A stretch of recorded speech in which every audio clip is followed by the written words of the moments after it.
Mega మిన్నర్లు Sai Dharam Tej నటించిన latest movie Chitralahari box office దగ్గర మొదటి రోజు కలెక్షన్ల పరంగా దుమ్ము దుమారం చేసింది. అనుకున్నట్లుగానే బాక్సాఫీస్ దగ్గర టోటల్ గా 4 కోట్లకు పైగా షేర్ అందుకొని తొలి రోజు బాక్సాఫీస్ దగ్గర వరుసగా 6 పరాజయాలు ఎదురైనా తన మార్కెట్ తగ్గలేదని మళ్లీ నిరూపించాడు సాయిధరం తేజ్. సినిమా మొత్తం మీద మొదటి రోజు వరల్డ్ వైడ్ గా సాధించిన కలెక్షన్లను ఏరియాల వారీగా పరిశీలిస్తే నైజాం లో 86 లక్షలు, సీడెడ్ లో 54 లక్షలు, వైజాగ్ లో 45 లక్షలు, ఈస్ట్ లో 39 లక్షలు, వెస్ట్ లో 26 లక్షలు, కృష్ణాలో 27 లక్షలు, గుంటూరులో 33 లక్షలు, నెల్లూరులో 16 లక్షల షేరు వసూలు చేసిన చిత్రలహరి సినిమా ఓవరాల్ గా 2 తెలుగు రాష్ట్రాల్లో మొదటి రోజుకు గాను 3.26 కోట్ల షేర్ను వసూలు చేసింది. ఇక కర్ణాటకలో 35 లక్షలు, రెస్ట్ ఆఫ్ ఇండియాలో 10 లక్షలు, అమెరికాలో 45 లక్షలు, రెస్ట్ ఆఫ్ వరల్డ్ లో 5 లక్షల వరకు షేర్ను సాధించిన ఈ సినిమా ఓవరాల్ గా 2 తెలుగు రాష్ట్రాల ఆవల 95 లక్షల వరకు షేర్ను అందుకుంది.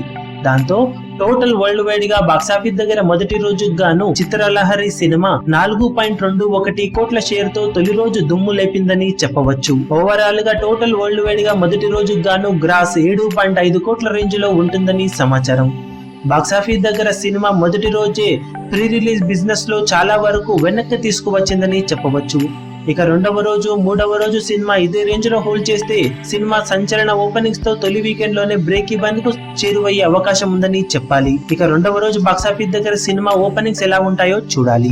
ఈ వీడియో మీకు నచ్చినట్లయితే లైక్ చేయండి, షేర్ చేయండి, ఛానల్ ని సబ్స్క్రైబ్ చేయడం మాత్రం మరవకండి. ఏ చిన్న అప్డేట్ ను మిస్ అవ్వకూడదు అనుకుంటే బెల్ ఐకాన్ ని ప్రెస్ చేయండి. లేటెస్ట్ సినిమా అప్డేట్స్ కోసం, బాక్సాఫీస్ కలెక్షన్స్ రిపోర్ట్స్ కోసం మా అఫీషియల్ యూట్యూబ్ ఛానల్ ను సబ్స్క్రైబ్ చేసుకోండి. ఏ చిన్న అప్డేట్ ను మిస్ అవ్వకూడదు అనుకుంటే బెల్ ఐకాన్ ని ప్రెస్ చేయండి.